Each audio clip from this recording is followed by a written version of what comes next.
Gandang gabi po sa lahat. This is Coach Linin who empowering Pinoys, especially the 40s and above, to rebuild their health by gaining muscles. Tonight, we'll talk about 3 most misunderstood things about cheat meals. Is it really necessary to call it cheat meals? What are the techniques, kumbaga, when it comes to this? Is there the right mindset or are there myths about cheat meals? Especially ngayon, we're about to approach holiday season and I'm sure some of you nakaka-feel na yung mga Christmas party dito, Christmas party doon, and whether you like it or not, most likely you will go above sometimes yung usual mo na routine. And first and foremost, I'd like to let you know that's okay. Why? We'll discuss later. But first, please know here's a discussion natin na my goal is to empower 40s and above na it's okay, and it's never too late to take back their life and start again brand new. So if you find value sa talk natin tonight and if you don't have ebook yet, my suggestion is pakitag mo yung friends mo, yung colleagues mo, yung peers mo so that they are informed. Our goal is to make Philippines healthy. Saan ka man dayo ng mundo, Philippines ka man or abroad, we want to reach out to them. So share this video, tapos if you don't have ebook yet, let me know and I will give it to you completely free. Again, we have ebook for food guide, we have ebook for workouts for 40s and above. And if you're not following this page yet, Coach Linin Hu, the best way to be notified every time we have live talks is to follow this page. So every time we have discussions like this, we can have interaction. Let me know from the comment section below ano po yung meals natin or maybe ano po yung workout natin today. I'm sure for some of you, you have planned na during holiday season, you will enjoy it and that's why you're preparing it na. I have a student kanina, one of the ways na gusto niya mag-enroll as early as December 1st week because she wants to enjoy the holiday season na she won't feel deprived. So we call it, there's a better term for that. We'll have it later. Ma'am Presi Bautista, hello po to you, ma'am. Isa sa mga most consistent natin na student in the community. Very consistent, very, very rare na mag-reschedule ng workout session with me. So all the best to you, ma'am. Kumusta yung meals natin? Of course, si Ma'am Cabs. Kumusta po kayo, ma'am? Madam Regina, hello to you, ma'am. Kamusta, madam? Kamusta yung workout natin? By the way, si Madam Regina is also a WTG coach, so I'm happy na she can help more people through this advocacy. Watching from Bulacan, Sir Victor, kamusta po yung meals natin dyan? Ma'am Nene Rivas, kamusta po tayo, ma'am? Ma'am Belinda Mendoza, Coach Riz, kamusta yung workout natin? Consistent yan. Gandang gabi, Ma'am Lovely. Of course, Sir Joe, watching from Pasig. Hello to you, sir. Ma'am Genesis, watching from Leyte, Tacloban. Coach, pamasko naman ebook. Yes, you can have it for free. Message mo ako sa page ko so I can give it to you completely free.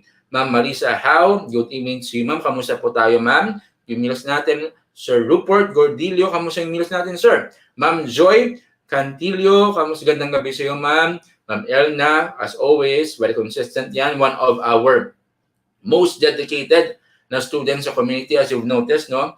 Sa mga nag-inspire sa atin to gain muscle regardless of your age and gender is si Ma'am Liza. Pinakita ko yung picture niya at saka transformation dito. So, hello to you, Ma'am Liza. Ma'am Felisa Di Pamilo, thank you again for supporting our campaign. Ma'am Corazon from Ilocos Norte. So, thank you po, ma'am, for watching, for tuning in. Hello to you, Ma'am Ina, as always, consistent. Preparing chicken barbecue, boiled egg, and lettuce sal. Wow, galing. Sobrang sarap yan. Combination of protein at saka veggies. Emmanuel, watching from Singapore. Kumusta po yung weather natin dyan? Ma'am Evelyn. Divina, kamusta po tayo, ma'am? Thank you for tagging your friends. Ma'am Ronaldin. Ma'am Emilda Tariela. Watching from Tandang Sora. Gandang place po yan. Ma'am Richie, of course. One of my dedicated students as well. Hindi yan umaayaw sa workout. Hello to you, Ma'am Lauren Rojas. Ma'am Emma David from Pampanga. Of course, sige, let's see here si Ma'am Jeanette Ras. Hello to you, ma'am. Kamusta po tayo? Ma'am Cherry Velasco.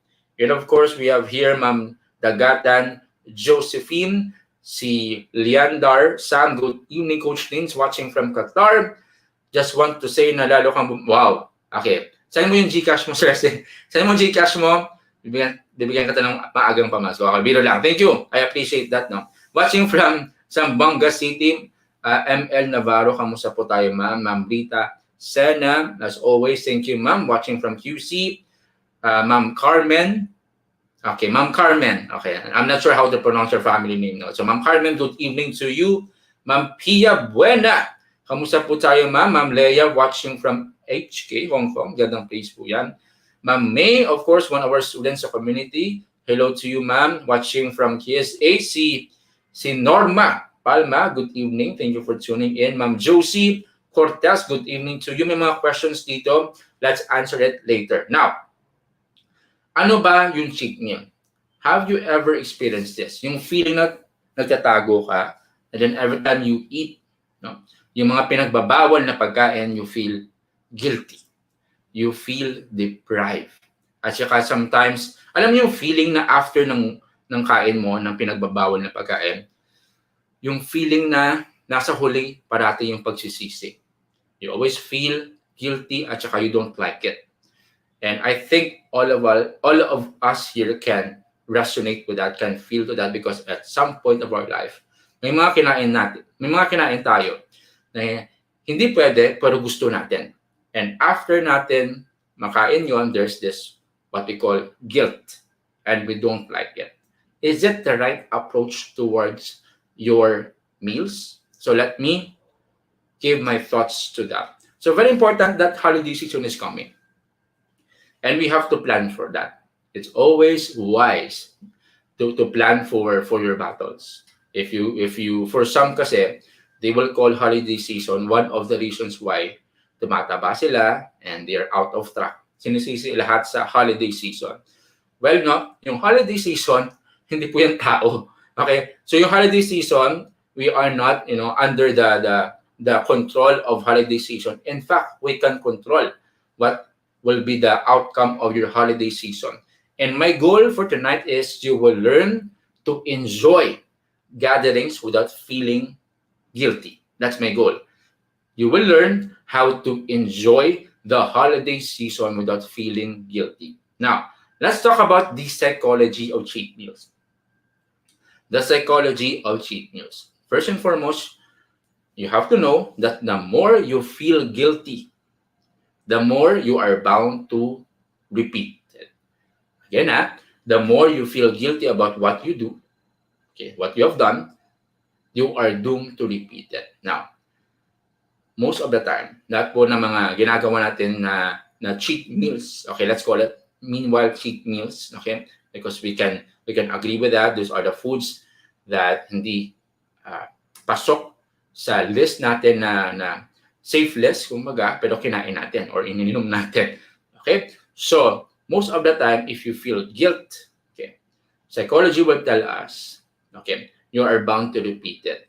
Kasi, and if you ask, no, that the people who keep, the psychology kasi ganito, if you look at people who are smoking, the people who are addicted to, let's say, pornography, addicted to alcohol, these people, okay, of course, they are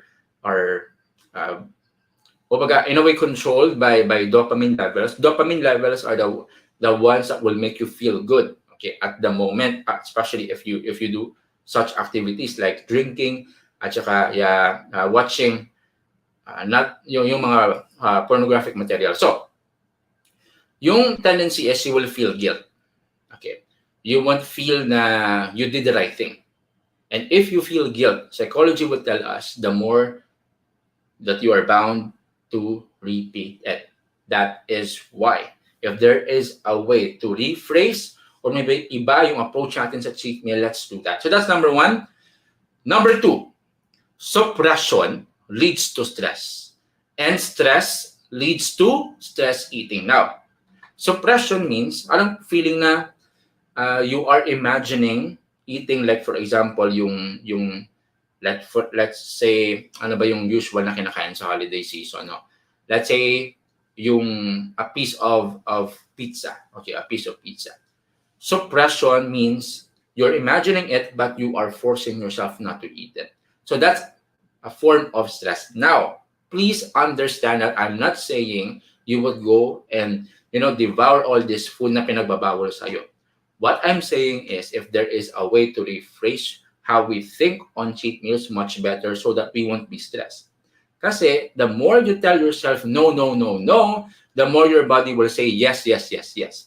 There is a battle inside of us. So sometimes it's not a matter of willpower. Now, you just lack discipline, or you would tell yourself you have to say no, and you have to always tell yourself na you have to be hard on this one.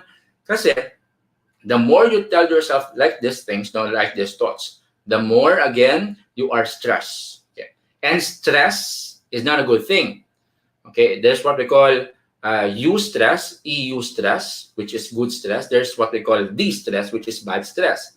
So yung stress po coming from suppression is not good.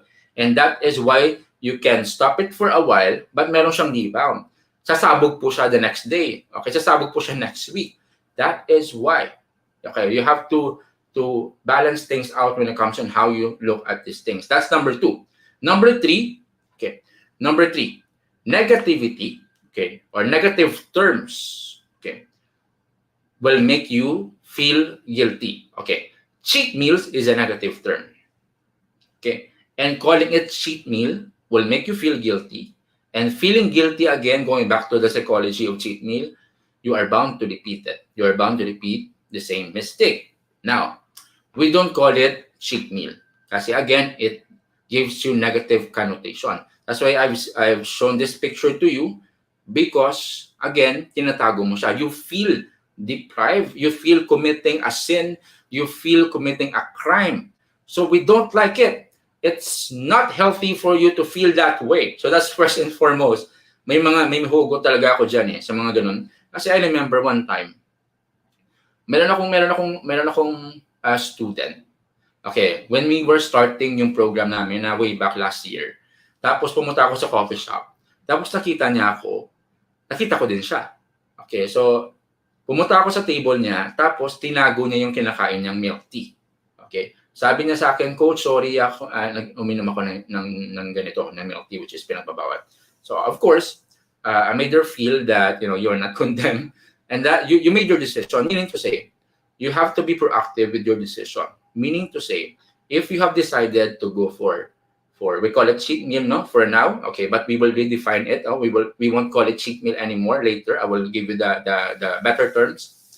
Pero if you decide to eat something that is not pasok sa okay list mo, be responsible to it.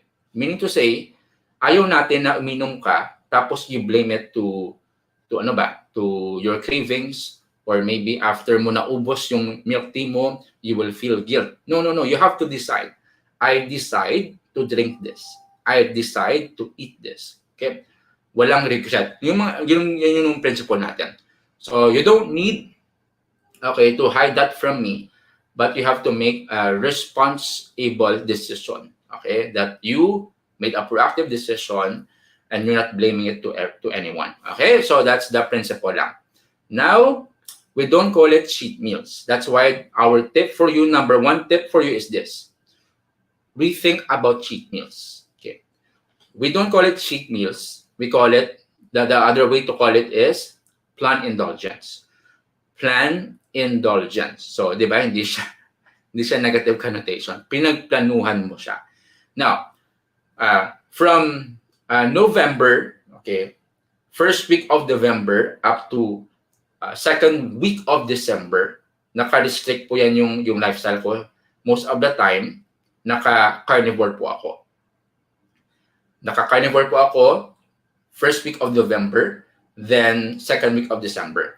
Now, on the third week of December, yun yung season na maraming Christmas party, at saka of course yung Christmas, and of course we have New Year. Marami pong kainan dyan. So, before that happened, pinagplanuhan ko na siya. So, if when third week of December arrives, of course, my body is able, kasi flexible na yung katawan ko. metabolically flexible na siya. So that is the goal. So you don't call it cheat meals, you call it plan indulgence kasi pinagplanuhan mo siya tapos gusto mo siya i-indulge yung self mo kasi deserve mo yan. Okay? Kasi ang hindi maganda is nag-indulge ka pero hindi mo siya pinagplanuhan. Okay? Nag-indulge ka pero hindi mo siya pinagplanuhan. You have to plan for it. So you have to rethink about cheat meals. Other people would like to call it refeed meals. So what is refeed meals? Ito yung you have made yourself, no, yung body mo into calorie deficit or tinatawag natin yung kinukonsume mo from meals and some drinks as kulang to maintain your weight or maybe less than what you use or less than what your body consumes. Okay, so during holiday season, you refeed. Okay, you refeed kasi of course you're underfed in many weeks prior to that. So some people would like to call it refeed meals. Some people would like to call it happy meals. But I like to call it plan indulgence kasi responsible indulgence siya. Okay? Again, I am not advocating for one moment that you will devour at saka, you go for all the cheat meals in all the holiday season that you are about to face though. I'm not advocating that it's okay to go sa not okay list natin or yung unsafe list natin. What I'm trying to say is you have to rethink about the terms and you have to plan for it. Kasi life happens. Let's be honest about it. We are not consistent most of the 100%. There will be times that your friends or maybe the people around you will in a way force you to indulge to the meals, hindi pasok sa okay meals, pero you have planned for it and that you are responsible to it and you are proactive to it. So rethink about cheat meals. Let's call it, okay, there are other terms again, but I like to call it plan indulgence. If you want to use that one as well, totally okay. Number 2, now, let us accept the fact na marami talagang kainan this holiday season. Tama ba? Maraming kainan and that is okay. Okay. The purpose of meals, okay, I would say is celebration. Masaya pong kumain kapag kasama mo yung friends mo, yung relatives mo. The purpose of meals at saka yung kainan is socialization and meeting with your loved ones kasi minsan lang to. So, what I want to encourage you is, if dadating yung mga kainan, go for protein first. So that's number 2. Go for protein first. So, di ba, may buffet. Tapos marami kang pagpipilian. And if you notice, no, if you go sa buffet, yung parating sinaserve una dyan is rice. Have you noticed that? Yung sa buffet, di ba, you have to line up. Tapos may mga naka-line up din dyan na pagkain. You notice, most of the time, yung nauna dyan na isa-serve sa'yo is kanin. So, if you are, of course, into low carb, that's a no, di ba? But of course, if you are into muscle-centric, what I want to suggest to you is this. Huwag mo ramihan ng carbs. Ramihan mo ng protein. Okay? So, go for protein. Either you are into losing fat or building muscle, eating protein first is applicable. Okay? Regardless of your goal. Kasi we want to be fed first by the most important macronutrient and that is protein. So skip mo yung rice tapos go ka sa lahat ng options sa protein dyan. So beef if meron, okay? Of course we have pork, chicken, fish. So let's go for that. Then after mo na satisfy yourself with protein, that's where you can have your wise decision or calculated decision if you go for desserts. Okay? If you want to go for desserts, if you have appetite pa. Again, you have to make wise, calculated decisions. Okay? But prioritize protein first. Okay? I would like to give this principle to you kasi maraming options sa kainan. And a good thing about our options here in the Philippines, yung mga siniserve talaga, dense din sa protein. Tama? If you look at it, ano ba usually yung sinaserve sa Christmas or holiday season?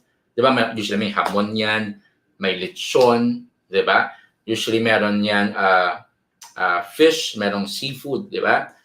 And yeah, make advantage of those options, okay? Meat first, protein first, okay? So that's number 2. Number 3 is, although you are into holiday mode, I like to encourage you to go for body weight movements. Some people some people will go sa mga destination trip, or maybe sa beach, or maybe sa other countries. It is recommended for you to go for at least 10 to 15 minutes na movement. So body weight, you don't need to bring with you your dumbbells wherever you go. You may want to go for walking after your meals. You may want to go for biking, okay, if available, of course. You may want to go for squats. Body weight lang po siya. Body weight movement means you don't need equipment at all. So squat could help you. Others would like to go for push-ups. That's okay. So if hindi pa kaya yung push-ups, you may want to go for knee-assisted. Alam mo, knee-assisted push-ups, yung knees natin nakapatong sa sahig, and then you execute the push-ups. So also, you may want to maximize yung options natin sa park. I remember when I came back to Bacolod, no, for holiday last August. Pumunta po ako sa park doon. Doon sa park namin sa Bacolod, merong hanging bars. Okay, so pwede kang mag-workout dyan to exercise your firm grip. Okay? Carry mo lang dyan monkey hanging bar. So you may want to maximize that. But the principle here is 10 to 15 minutes. What is 10 to 15 minutes in your schedule? Diba? You can always find time for workout. 10 to 15 minutes is less than ano ba? Ilang percent ba yan of 24 hours? Or maybe kahit sa 16 hours na gising ka. Diba? You can always find time. I do believe that if you realize the beauty and the benefits of workout, okay, you will always find time for it. Kasi if there is a want, there is a will. Okay? And if there's a will, there is a way. Okay? So you have to find a way, at least 10 minutes lang.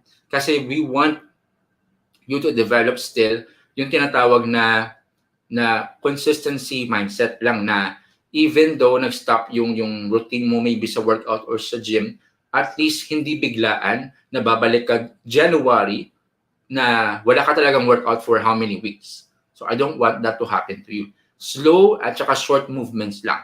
You don't need to go spend 1 hour sa gym or 1 hour sa home workout mo. Just 10 to 15 minutes kapag busy talaga this holiday season. Kasi I realize some of you are into holiday mode din at saka outside your usual zone sa workout sa bahay nyo.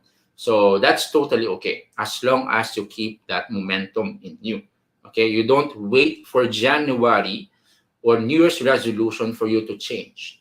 Do it now, do it small. But the most important thing, just do it. Okay, small steady steps. That's what we need. Okay, and of course, I'd like to let you know why do we work out? Why do we prioritize nutrition? Okay, of course, to be healthy.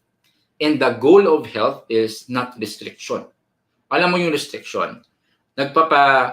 Nagwo-workout tayo, kumakain natin na tama, not to feel deprived, not to feel limited, but calculated freedom. Or to simplify it, the goal of health is not restriction but freedom. If you are metabolically flexible, if you have enough muscle mass, your body is able, okay, to carry those unhealthy lifestyle that you put inside your body on occasional times. Okay, so again, I'd like to clarify this to you to be clear. I'm not emphasizing you go for cheat meals or plan indulgence. What I'm trying to tell you is prioritize workout, prioritize nutrition, because if you take good care of these two will take good care of you regardless of your situation. Okay? Kung saan ka man dalhin, sa palok ng mundo, your body is able kasi inalagaan mo siya through workout at saka right meals. Tama? So the goal of health is not deprivation, is not restriction, but freedom. Okay? Because we want to enjoy life. Okay? We want to spend quality time with our friends and family without feeling guilty. And of course, just so you know, yung purpose ng health is that you can spend quality time with your loved ones. That's my main idea why I want to help 40s and above. Because if you are healthy, you can do the things that you want in life, and you can spend it with your loved ones. Kasi if you're healthy, okay, during Christmas season or Christmas gathering, hindi ka pong klaseng tao na ikaw yung, uh, alam mo yun, and I think I recall Dr. Irish Radev mentioned this. She wants na every time may gathering sila sa family, she doesn't like na siya yung inaalagaan. Dr. Irish Radev wants na siya yung klaseng lola na nag-spend time, naglalaro at saka running after her grandsons at saka granddaughters sa mga apo.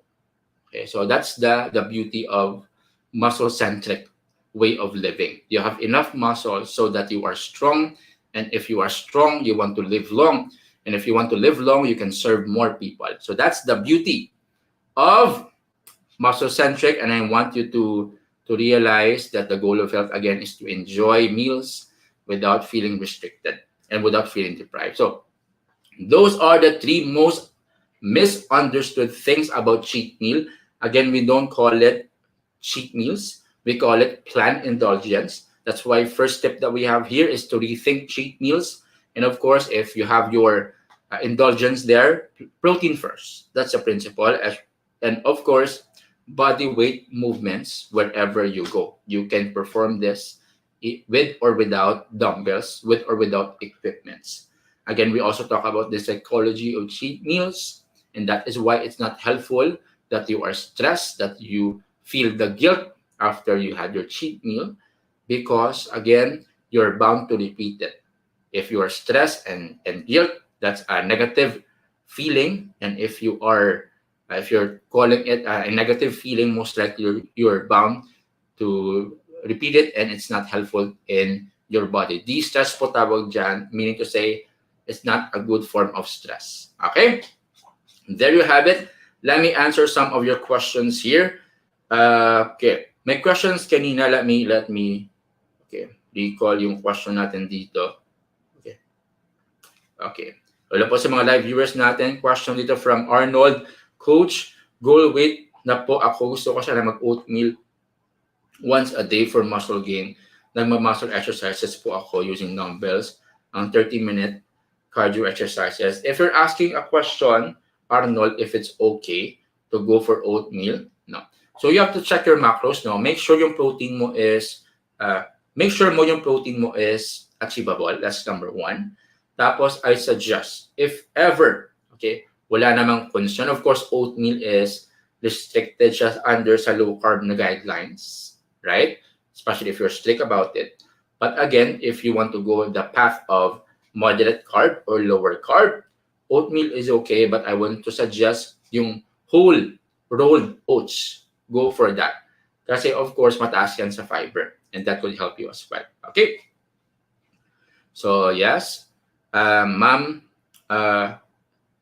Elizabeth, one of our influencers, ambassadors in the group, very strong woman. So hello to you, Ma'am Elizabeth. Ma'am Betty Casila, kamusta po kayo? Ma'am Cherisa Tumulto, Ma'am Adele, yes, good evening to you, ma'am. Ma'am Vilma, good evening to you, ma'am.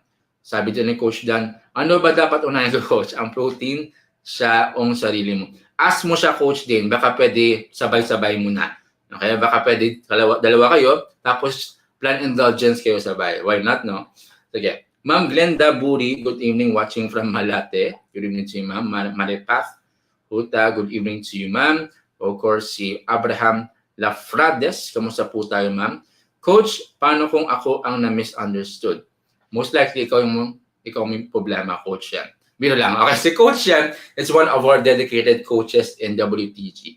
So, we're offering one-on-one coaching, especially to those people who want accountability. I think one of the reasons why coaching is very, very effective is there's someone beside you, below you, to push you to do the right decisions and to train you to do the right decisions and to avoid the pitfalls on tinatawag na trial and error. So Coach Shem has been working out for many, many, many years now. And that's why she wants to simplify your life by giving you a tested program so you can achieve your health at saka fitness goals. So follow Coach Shem at saka Coach Gab. They are great coaches as well in our community.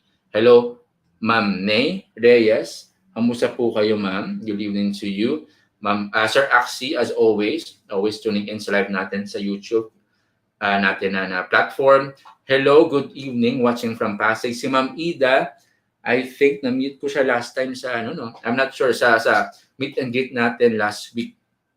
Okay. Ma'am Sally Dorado Castillo, good evening. Thank you po, ma'am. My pleasure, my pleasure po to simplify things for 40s and above. Thank you for acknowledging. Watching from Davao, Ma'am Casey, full cream milk ba? Okay, sir. Usually, full cream milk is high in fat, so we can go for that, and that's okay. Okay, especially if you want to combine that sa some people in low carb community wants to combine that sa kape nila in some of their meals, so that's okay as well. Ma'am Carmelita, good evening to you, ma'am. Ma'am Glenora Kapay. Tama ba? Sige. Good evening to you, ma'am. Sabay daw, coach. Yes, that's I'm not sure if okay. Sige, sabi dito ni Ma'am William, Sir William, seek to understand then to be wow, yeah. This book is really powerful from Stephen Covey, Habits of Highly Effective People.